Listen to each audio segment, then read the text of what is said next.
Et nous avons découvert que le fait d'élever son état émotionnel juste quelques fois par jour, 10 minutes par jour pendant 4 jours, renforce votre force émotionnelle et le système immunitaire de plus de 50%. Nous avons la science pour le prouver.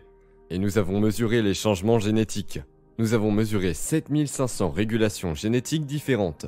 Et nos étudiants ont modifié leur expression génétique en 4 jours. Les gènes qui régulent à la baisse les risques de tumeur et le risque de développer un cancer, les gènes qui sont responsables de la neurogénèse, pas seulement de la création de nouvelles connexions, mais de la croissance de nouveaux neurones en réponse à de nouvelles expériences et à l'apprentissage. Le gène qui stimule ou régule à la baisse le stress oxydatif et commence à faire revenir le corps à l'équilibre. Les gènes anti-cancer, les gènes anti-âge et les gènes contre les maladies cardiaques. Le gène qui active les cellules souches pour aller vers les tissus endommagés et les réparer. Le gène qui active les microtubules. Les microtubules sont les structures squelettiques de la cellule qui vibrent et émettent de la lumière. Une lumière cohérente et des informations. Et quand les cellules sont déficientes ou déséquilibrées, ces différentes harmonies font que les cellules émettent des fréquences différentes et les fréquences ne peuvent pas transporter l'information. Et c'est ce qui fait que les cellules commencent à se décomposer. Nous savons maintenant que les microtubules, le gène quand le microtubule est signalé qu'il résonne, a une plus grande fréquence.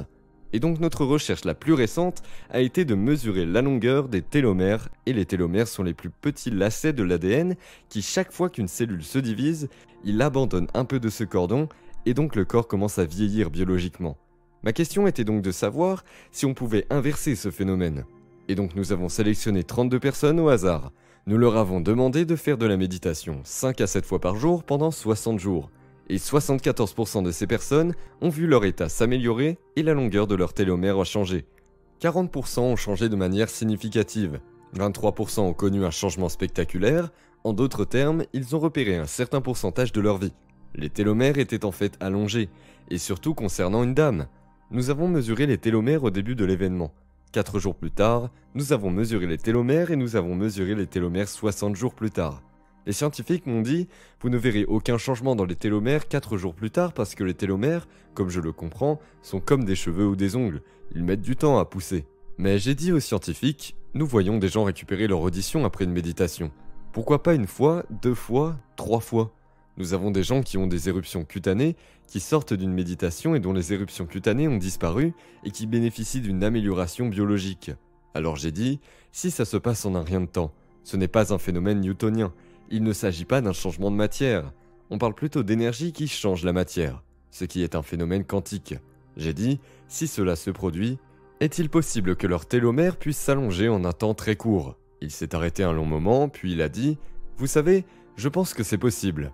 J'ai dit, eh bien, je suis prêt à dépenser de l'argent pour voir si c'est vrai.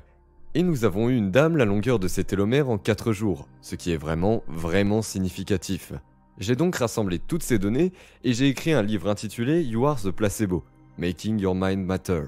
Et je me suis dit que si l'on comprenait la science du placebo, c'est-à-dire si l'on donnait à quelqu'un une pilule de sucre ou une injection de solution saline, ou si l'on pratiquait une fausse opération ou une fausse procédure, un certain pourcentage de ces personnes accepteraient de croire, en se rendant à l'idée qu'elles reçoivent la vraie substance ou le vrai traitement, et elles commenceraient à programmer leur système nerveux autonome pour qu'il produise exactement la même pharmacie de produits chimiques que la substance qu'elles pensent prendre.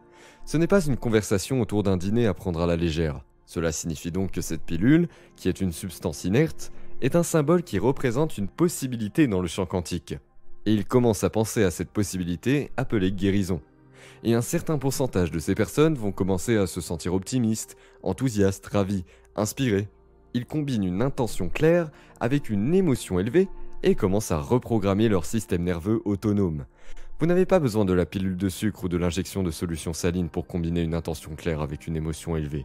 Au lieu de sélectionner un connu comme une pilule, sélectionnez un inconnu dans le champ quantique et continuez à le revisiter jusqu'à ce que vous le fassiez connaître biologiquement et faites-le encore et encore jusqu'à ce que vous commenciez à programmer le gène pour qu'il commence à s'exprimer. J'ai donc écrit un livre intitulé You Are the Placebo.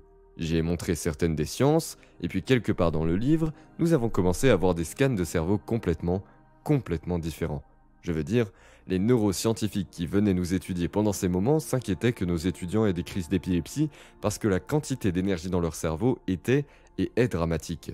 Je veux dire, nous parlons de milliers et milliers de fois plus d'énergie que ce que nous voyons habituellement chez une personne normale.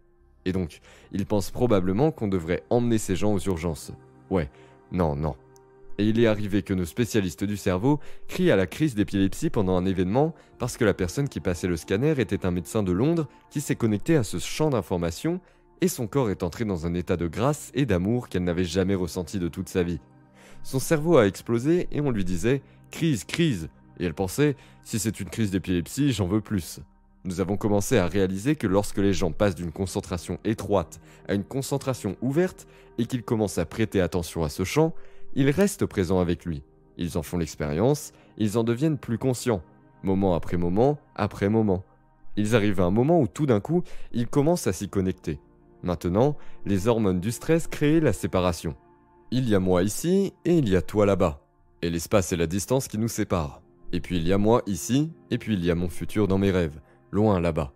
Et je dois traîner mon corps à travers l'espace pour arriver à mes rêves. Et ça va prendre du temps. Et c'est le monde de la physique newtonienne. Et plus nous avons de séparation entre deux points de conscience, plus il va me falloir du temps pour y arriver. Si je suis à Mexico City et que je me dis que je veux aller à Dallas, alors je vais bien marcher, je vais traîner mon corps dans l'espace et cela va me prendre beaucoup de temps pour y arriver. Un point de conscience, Mexico City, et l'autre point de conscience qui est Dallas. Eh bien, dans le quantum, c'est un peu l'opposé parce que dans ce monde tridimensionnel, il y a une quantité infinie d'espace. L'espace est la commandité et nous faisons l'expérience du temps en nous déplaçant dans l'espace. Mais dans le quantum, il y a une quantité infinie de temps. Le temps est éternel, et si le temps est éternel dans ce domaine, imaginez que vous ayez tout le temps du monde. Vous pouvez tout faire. C'est égal à votre imagination. Ainsi, alors que vous, en tant que conscience, passez de quelqu'un à personne, de quelque chose à rien, de quelque part à nulle part, d'un certain temps à aucun temps, et que vous devenez une pure conscience. Alors que nos étudiants commencent à se connecter à ce champ, qu'ils commencent à y prêter attention, à s'y abandonner, à y rester présents et à y pénétrer plus profondément, leur conscience se rapproche de la conscience du champ unifié. Et comme vous commencez à vous en rapprocher de plus en plus, la signature du champ unifié est l'unité et la plénitude, ce qui signifie que vous faites l'expérience de moins de séparation et de plus de plénitude. Et si vous vous sentez plus complet, vous avez l'impression d'avoir déjà tout ce que vous voulez. Et donc, non, vous ne créez plus à partir de la dualité, de la polarité ou du manque. Et comme vous vous rapprochez de plus en plus de ce champ unifié, il y a moins de séparation entre deux points de conscience. Et il y a moins de temps, ce qui signifie que ça commence à se produire en peu de temps. Nous avons donc commencé à organiser ces événements d'une semaine parce que j'ai réalisé qu'après 4 jours, les gens se connectaient et vivaient des expériences extraordinaires. Que se passerait-il si nous les organisions pendant une semaine? Et c'est ce que nous commençons à voir maintenant. Des changements instantanés et miraculeux. Et c'est là où nous en sommes. Je crois en ce concept appelé l'information et transformation. Je sais maintenant, sans aucun doute, Humberto, que si vous donnez aux gens des informations solides, scientifiques, et la science est le langage contemporain du mystique, c'est correct. La science démystifie le mystique et vous la combinez avec la physique quantique et un peu de neurosciences, un peu de neuroendocrinologie, un peu de psycho-immunologie, un peu d'épigénétique ou de technologie des ondes cérébrales. Et les gens, comme ils embrassent cette information et qu'elle est actuelle, alors il ne suffit pas de l'écouter parce que vous l'apprenez. Vous faites de nouvelles connexions dans votre cerveau. Mais nous demandons alors à nos étudiants de se tourner vers la personne à côté d'eux et de l'expliquer. Si vous ne pouvez pas l'expliquer, c'est que votre cerveau n'est pas connecté. Il commence alors à construire le modèle de compréhension de mise à feu et de câblage, de mise à feu et de câblage. Et comme ils commencent à faire en sorte que leur cerveau tire et de nouvelles séquences et de nouveaux modèles et de nouvelles combinaisons, ils changent leur esprit. L'esprit est le cerveau en action. Nous leur rappelons donc sans cesse ces modèles et ils peuvent l'expliquer. Ils installent le matériel neurologique dans leur cerveau pour se préparer à l'expérience. Et plus ils comprennent ce qu'ils font et pourquoi, plus le comment devient facile. Alors si je peux mettre en place les conditions dans l'environnement immédiatement après, rien ne reste de la conjecture, rien ne reste de la superstition. Il ne reste rien du dogme. Oui, vous comprenez exactement ce que vous faites et pourquoi. Et vous donnez aux gens les instructions appropriées et ils se sentent suffisamment en sécurité pour le faire. Et j'ai 750 personnes ou 1000 personnes ou 1500 personnes, une communauté de personnes qui le font en même temps. Un certain pourcentage de ces personnes va faire en sorte que leur comportement corresponde à leurs intentions et que leurs actions soient à la hauteur de leurs pensées. Et quand ils y parviennent, ils vont subir une sorte de transformation, un changement de forme. Eh bien, si je pouvais mesurer leur transformation comme nous l'avons fait, alors j'ai plus d'informations que chaque transformation la fois suivante. Et si je peux mesurer cette transformation, j'ai plus d'informations que chaque transformation la fois suivante. Ainsi, tout d'un coup, vous commencez à combler le fossé entre la connaissance et l'expérience. Il y a donc un momentum lorsque vous réunissez une communauté de personnes qui ne sont pas occupées par leur téléphone portable ou leur ordinateur ou à s'occuper de leurs enfants. Ils sont concentrés et se concentrent sur la création d'un nouveau futur. Et après avoir examiné environ 8000 scanners cérébraux, je peux vous dire que vous êtes au mieux de votre forme lorsque vous vous dépassez. Point final.